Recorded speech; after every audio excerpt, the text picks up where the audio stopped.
ಕೊನೆಗೂ ಎರಡನೇ ಮದುವೆಗೆ ಸಜ್ಜಾದ ಮೇಘ್ನಾ ರಾಜ್. ಹೌದು ಸ್ನೇಹಿತರೆ, ಮೇಘ್ನಾ ರಾಜ್ರವರ ಎರಡನೇ ಮದುವೆ ಇದೀಗ ನಿಶ್ಚಯವಾಗಿದೆ. ಸೊ ಅಷ್ಟಕ್ಕೂ ಗಂಡು ಯಾರು ಏನು ಅನ್ನೋದ್ರ ಬಗ್ಗೆ ಸಂಪೂರ್ಣವಾದ ಮಾಹಿತಿಯನ್ನು ಈ ಒಂದು ವಿಡಿಯೋದಲ್ಲಿ ತಿಳ್ಕೊಂಡು ಬರೋಣ. ಅಷ್ಟಕ್ಕೂ ಗಂಡು ಒಬ್ಬ ಕನ್ನಡದ ನಟನಂತೆ. ಹೌದಾ, ಇವರೊಂದು ಫಾರಿನ್ನಲ್ಲಿ ಇದ್ದಾರಂತೆ ಈಗ ಸದ್ಯ. ಹೌದಾ, ಇದೆಲ್ಲದರ ಬಗ್ಗೆ ಸಂಪೂರ್ಣವಾದ ಮಾಹಿತಿಯನ್ನು ಈ ಒಂದು ವಿಡಿಯೋದಲ್ಲಿ ತಿಳ್ಕೊಂಡು ಬರೋಣ ಬನ್ನಿ. ಸೊ ಅಷ್ಟಕ್ಕೂ ಮೇಘ್ನಾ ರಾಜ್ರವರು ವಿದೇಶಕ್ಕೆ ಯಾಕೆ ಹೋಗಿದ್ರು, ಇದೆಲ್ಲದರ ಬಗ್ಗೆ ಮಾಹಿತಿಯನ್ನು ಈ ಒಂದು ವಿಡಿಯೋದಲ್ಲಿ ನಾನು ನಿಮಗೆ ತಿಳಿಸ್ಕೊಡ್ತೀನಿ. ಅದಕ್ಕೂ ಮೊದಲು ನೀವು ನಮ್ಮ ಚಾನಲ್ಗೆ ಹೊಸಬರಾಗಿದ್ದರೆ, ನೀವಿನ್ನೂ ನಮ್ಮ ಚಾನಲನ್ನು ಸಬ್ಸ್ಕ್ರೈಬ್ ಮಾಡಿಲ್ಲ ಅಂದರೆ ಈ ಕೂಡಲೇ ಸಬ್ಸ್ಕ್ರೈಬ್ ಮಾಡಿ. ಹಾಗೆ ಪಕ್ಕದಲ್ಲಿರೋ ಬೆಲ್ಲೈಕನ್ನ ಪ್ರೆಸ್ ಮಾಡೋದ್ರ ಮೂಲಕ ನಮಗೆ ಸಪೋರ್ಟ್ ಮಾಡಿ. ಹಾಗಿದ್ರೆ ತಡ ಯಾಕೆ ಮಾಡೋದು, ಬನ್ನಿ ಸ್ನೇಹಿತರೆ ವಿಡಿಯೋನ ಸ್ಟಾರ್ಟ್ ಮಾಡೋಣ. ಮೊಟ್ಟ ಮೊದಲನೇದಾಗಿ ಹೇಳಬೇಕಪ್ಪ ಅಂತಂದರೆ ಮೇಘ್ನಾ ರಾಜ್ ಅಂದರೆ ಕನ್ನಡದ ಅದ್ಭುತ ನಟಿ ಅಂತಕ್ಕಂಥದ್ದು ನಾವು ಇಲ್ಲಿ ಹೇಳ್ಬೋದು. ಹಲವಾರು ಹಿಟ್ ಸಿನಿಮಾಗಳನ್ನು ಕನ್ನಡ ಇಂಡಸ್ಟ್ರಿಗೆ ಆಗಿರ್ಬೋದು, ತೆಲುಗು ತಮಿಳು ಇಂಡಸ್ಟ್ರಿಗೆ ಕೊಟ್ಟಂಥವರು. ಕನ್ನಡ ಅಷ್ಟೇ ಅಲ್ಲದೆ ಪರಭಾಷೆಗಳಲ್ಲೂ ಕೂಡ ಇವರು ನಟಿಸಿದಂಥವರು. ಹಾಗೆ ಇಬ್ಬರು ಪ್ರೀತಿಸಿಬಿಟ್ಟು ನಟಿ ಮೇಘ್ನಾ ರಾಜ್ ಆಗಿರ್ಬೋದು, ಹಾಗೆ ಚಿರಂಜೀವಿ ಸರ್ಜಾ ಆಗಿರ್ಬೋದು, ಇಬ್ಬರು ಕೂಡ ಮದುವೆ ಆಗ್ತಾರೆ. ಸೊ ವಿಧಿವಶರಾಗ್ತಾರೆ ನಟರಾದಂತಹ ಚಿರಂಜೀವಿ ಸರ್ಜಾ ಅವರು. ಅದಾದ ನಂತರ ತುಂಬ ಅಂದರೆ ತುಂಬ ದುಃಖದಲ್ಲಿ ಇವರು ಇರ್ತಾರೆ. ಮಗನಿಗೋಸ್ಕರ ತನ್ನ ಜೀವನವನ್ನು ಮುಡಿಪಾಗಿಡ್ತಾರೆ. ಸೊ ಸಾಯೋ ಸಿಚುವೇಶನ್ಗೆ, ಇಲ್ಲ ನನಗೆ ಜೀವನವೇ ಬೇಡ ಅನ್ನೋ ಸಿಚುವೇಶನ್ಗೆ ಬಂದಿರ್ತಾರೆ. ಆಗ ತಾವು ಬದುಕಿದ್ದು ಮಗನಿಗೋಸ್ಕರ ಅನ್ನೋ ಮಾತನ್ನು ಯೂಟ್ಯೂಬ್ ಚಾನಲ್ನಲ್ಲಿ ಇವರೇ ಹೇಳ್ಕೊಂಡಿದ್ದಾರೆ.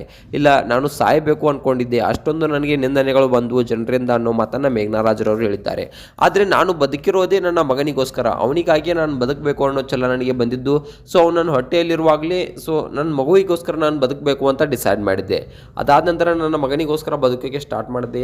ನನಗೆ ಗಂಡು ಮಗು ಆದ ತಕ್ಷಣ ನನ್ನ ಚಿರಂಜೀವಿ ಸರ್ಜಾ ನನಗೆ ವಾಪಸ್ ಬಂದರು ಅನ್ನೋ ರೀತಿ ಆಗ್ಬಿಡ್ತು ಅನ್ನೋ ಮಾತನ್ನ ಇಲ್ಲಿ ಮೇಘ್ನಾ ರಾಜ್ರವರು ಹೇಳಿದ್ದಾರೆ. ಇನ್ನು ನೋಡಬೇಕಪ್ಪ ಅಂತಂದರೆ ಎರಡನೇ ಮದುವೆಯನ್ನು ಆಗೋದಿಲ್ಲ ಅನ್ನೋ ಮಾತನ್ನು ಮೇಘ್ನಾ ರಾಜ್ರವರು ಹೇಳಿದರು. ಸೊ ಈಗ ಯಾಕೆ ಎರಡನೇ ಮದುವೆಯನ್ನು ಆಗ್ತೀನಿ ಅನ್ನೋ ಮಾತನ್ನು ಹೇಳಿದರು. ಸೊ ಅಷ್ಟಕ್ಕೂ ಮದುವೆ ಆಗಲ್ಲ ಅಂದವರು ಯಾಕೆ ಹೀಗೆ ಚೇಂಜ್ ಆದರು?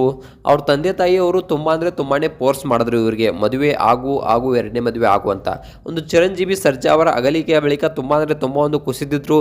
ಅವಾಗ ಎರಡನೇ ಮದುವೆಯನ್ನು ಆಗು ಅನ್ನೋ ಮಾತನ್ನು ಇವ್ರ ತಂದೆ ತಾಯಿಯವರು ತುಂಬಾ ಇವ್ರು ಹೇಳಿದರು. ಆದರೆ ಆವಾಗ ಬೇಡ ಅಂದಂಥವ್ರು ಈಗ ಯಾಕೆ ಎರಡನೇ ಮದುವೆಯನ್ನು ಆಗ್ತೀನಿ ಅಂತಿದ್ದಾರೆ?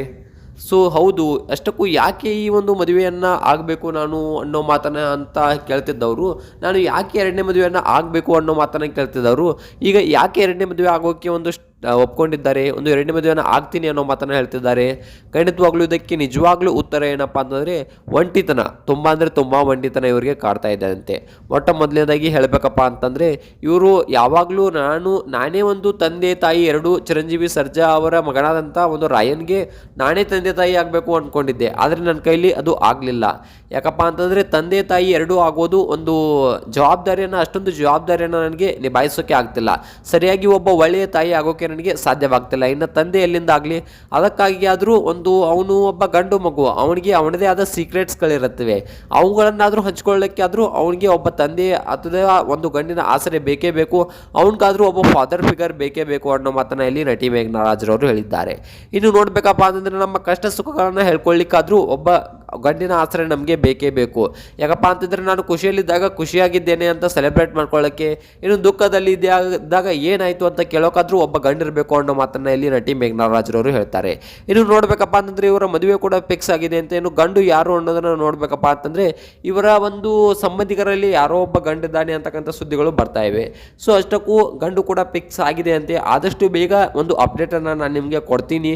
ಆ ಗಂಡು ಯಾರು, ಏನು ಕೆಲಸ ಮಾಡ್ತಾರೆ, ಇದೆಲ್ಲದರ ಬಗ್ಗೆ ಮುಂದಿನ ವಿಡಿಯೋದಲ್ಲಿ ನಾನು ನಿಮಗೆ ಅಪ್ಡೇಟ್ ಕೊಡ್ತೀನಿ.